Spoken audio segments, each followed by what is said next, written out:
Welcome to the KESTREL History File series, where we'll be going through the industry's past. We'll be visiting old marks of long ago, some modern ones, some mostly older stuff. A lot of archive information with photographs and information on the cars they made, the people involved, and what happened to them. Hi, welcome to the Total Kit Car YouTube channel. My name's Steve Holt, editor of totalkitcar.com and TKC Mag. Welcome along to the History File series with a difference. We're trialing a new type of short video, shall we say. We're going to be looking at cars, worthy cars, quirky cars, unusual cars that don't, for whatever reason, justify a full video, be that the company wasn't around for very long, or there's other reasons that they didn't sell many cars, you know, that sort of stuff. But maybe a car that is notable or noteworthy for whatever reason and justifies a 5-minute video. So this is what History Files Lite's all about. Going to kick off this one's the KESTREL. There's many names in the kit car industry that have been used time and time again.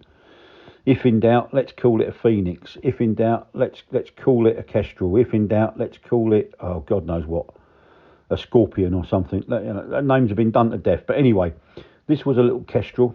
It was a pretty little KESTREL as well. It was a very nice little car. Came to public notice in about 1984. Company was called ISS, although they traded as Protoflight, or they Protoflight and they traded as ISS car company. ISS could have stood for Iredale, after the man who created the car, Peter Iredale, and it might have Sports Special ISS car company, but the group behind it was a company called Protoflight. They were involved in light aircraft and general light aviation. Hence the name, I suppose. They were based in Gillingham in Dorset. I didn't say Gillingham, that's in Kent. And people in Dorset get very upset if you refer to Gillingham as Gillingham. I've learnt that by my own error. Anyway, pretty car, probably better than it needed to be. I reckon, and other people reckon, it was let down by the fact that it was based on Beetle mechanicals. Now, there's nothing wrong with a Beetle donor. Goodness knows how many thousands have been used over the years. But for that type of car, it probably wasn't the best to have a Beetle engine hanging out the back and floor pan and such like air-cooled engine. It was a really pretty little sort of traditional roadster type affair that regardless of the donor, was beautifully built. I mean, I've seen Iredale described as a perfectionist, and I think he certainly was. Meticulously made subframes, ultra thick but very good quality, double-skinned fiberglass one-piece body and doors, and it had a work of art chromed brass windscreen frame. And as I said, might sound a bit facetious, but actually very genuine. It was probably too good for what it needed to be.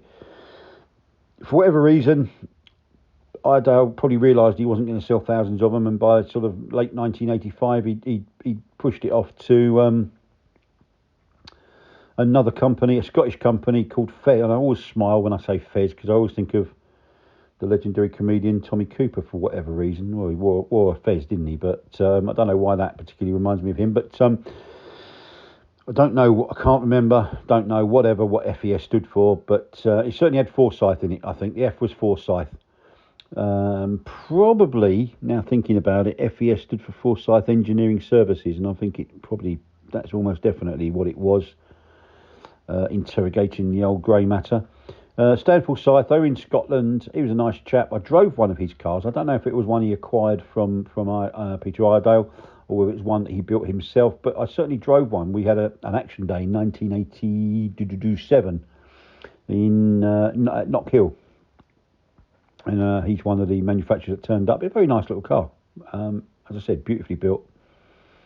A little bit pedestrian in performance, but we'll explain why that was. Old Stan carried on until about 1989. It's widely regarded, or widely believed really, that car, it was a stayer.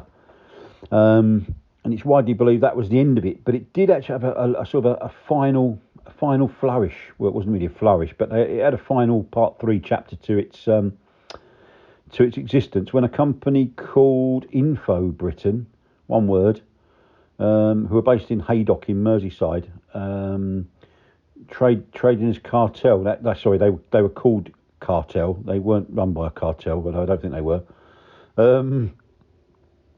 And I think the guy behind that company was called Roger Relf, and his business partner was Alan McElroy. And they had a go for about 5 minutes. But I do believe that Fez sold the most of them. I've seen various figures bandied around. It was nothing earth-shattering, unfortunately. In its 6 years of existence, I think anything between 12 and 15. I last saw one. I was thinking about this earlier. I last saw one about 15 years ago.